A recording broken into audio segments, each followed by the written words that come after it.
അതിന് ആർക്കാ പേടി? ഞങ്ങൾക്ക് പേടിക്കാൻ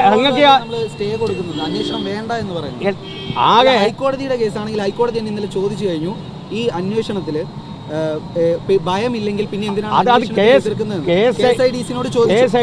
ചോദ്യം തന്നെ കർണാടക ഹൈക്കോടതിയിൽ നിന്ന് വരാൻ ചാൻസ് ഇല്ലേ? വന്നോട്ടെ, അതുകൊണ്ടെന്താ? എന്നാലും ഇവർക്കൊരു അവകാശമല്ലേ അത്? ഇവർക്കൊരു അവകാശമല്ലേ? ഞാനുമായി ബന്ധപ്പെട്ടുകൊണ്ടുള്ളൊരു കേസ് ബഹുമാനപ്പെട്ട ഹൈക്കോടതിയുടെ മുമ്പാകെ നിൽക്കുന്ന സമയത്ത്, വേറെ ഒരു ഏജൻസി ഇതുമായി ബന്ധപ്പെട്ടുകൊണ്ട് അന്വേഷിക്കുന്ന സമയത്ത് ആൾറെഡി ഒരു ഡിസിഷൻ അനങ്ങാട്ടേക്ക് ഹൈക്കോടതിയുടെ ഭാഗത്തുണ്ടാക്കുന്ന സമയത്ത് എൻ്റെ അവകാശമല്ലേ അത്? നിങ്ങൾക്കെതിരായിട്ടുള്ളൊരു കേസ് ഞാൻ കൊടുക്കുക, അതുമായിട്ട് ബന്ധപ്പെട്ട് കേസ് പെൻഡിങ്ങിൽ കിടക്കുന്ന സമയത്ത് ഒരു ഏജൻസിയെ കൊണ്ടുവന്നിട്ട് അന്വേഷിപ്പിക്കുക എന്ന് പറഞ്ഞു കഴിഞ്ഞാൽ അത് തെറ്റാണെന്ന് നിങ്ങൾ പറയില്ലേ? എന്തായാലും അടക്കമുള്ള ആളുകൾ ആവർത്തിച്ച് പറഞ്ഞിരുന്നു, ഞാൻ ഒരു ഭയമില്ല. കാരണം എന്താണെന്നറിയോ? ഇതിലാകെ വരാൻ പോകുന്നത് 1.72 കോടിയുടെ അടുവ്, 1,72,00,000 അതിന് ഇൻകം ടാക്സും കൊടുത്തിട്ടുണ്ട്, അതുപോലെ തന്നെ GSTയും കൊടുത്തിട്ടുണ്ട്. ആകെയുള്ള ക്വസ്റ്റ്യൻ എന്താ? ആകെയുള്ള പ്രശ്നം എന്താ? വാങ്ങിയ സർവീസിനനുസരിച്ചിട്ടല്ല കാശ് വാങ്ങിയെന്നാണ്.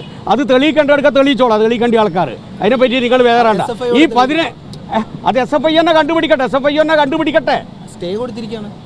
അതുകൊണ്ടെന്താണ് ആര് സ്റ്റേ കൊടുത്തിന്? കമ്പനി എക്സാലോജിക്. അതേന്ന്, അത് അവര് ഒരു അന്വേഷണം നടക്കുന്ന സമയത്തല്ലേ അത് കൊടുത്തിട്ടുള്ളത്. ആ കേസ് അടക്കടക്കുകയല്ലേ? അതുകൊണ്ട് സ്വാഗതം ചെയ്യണ്ടേ? മടിയിൽ കനവില്ലെങ്കിൽ നമുക്ക് ഏത് അന്വേഷണത്തിന് ഒന്നത് എനിക്കിത് പറഞ്ഞാൽ മനസ്സിലാവില്ല. വേറെ ആരൊക്കെ ഉണ്ടെങ്കിലും ചോദിക്കും, എന്നാലും എനിക്ക് പറയാൻ പറ്റില്ല. അതായത് ആദ്യം മനസ്സിലാക്കേണ്ട കാര്യം 110, 112 വ്യത്യാസം ആദ്യം മനസ്സിലാക്കുക. ഇത് രണ്ടും ഷോജോ നമ്മുടെ ജോർജിന്റെ മകൻ കൊടുത്ത കേസാണ്. അല്ല, കേസ് കൊടുത്തിട്ടില്ലെങ്കിൽ അവർക്ക് നേരിട്ട് പിന്നെ ഗവൺമെന്റിലേക്ക് കൊടുക്കുക. അതിന് പകരം ഹൈക്കോടതിയിൽ ഒരു കേസ് കൊടുത്തു. ആ ഹൈക്കോടതിൻ്റെ അകത്ത് പ്രാഥമികമായ ഹിയറിങ്ങിന് ശേഷം 110 ഇൻവോക്ക് ചെയ്യുക, 112 അല്ല എന്ന് പറഞ്ഞു. അങ്ങനെ ഒരു കോടതി വിധി അവിടെ നിൽക്കുന്ന സമയത്ത് 112മായി ബന്ധപ്പെട്ടുകൊണ്ട് അന്വേഷണം വേണം എന്ന് പറഞ്ഞുകൊണ്ട് കേന്ദ്ര ഗവൺമെൻറ്റിൻ്റെ നിർദ്ദേശപ്രകാരം SIO വന്നിരിക്കുകയാണ്, SFIO വന്നിരിക്കുകയാണ്, സീരിയസ് ഫ്രോഡ് ഇൻവെസ്റ്റിഗേഷൻ ടീം വന്നിരിക്കുകയാണ്. അത് വന്നത് ഒരു കേസ് അവിടെ പെൻഡിങ്ങിൽ കിടക്കുന്നത് കൊണ്ടാണ്. അതുകൊണ്ടത് സ്റ്റേ ചെയ്യണമെന്ന് ആരും പറയും. അത് അവരുടെ ഒരു അവകാശമാണ്, നിയമപരമായിട്ടുള്ള ഒരു റെമഡിയാണ്, അത് അവർ ഉപയോഗിക്കുന്നു.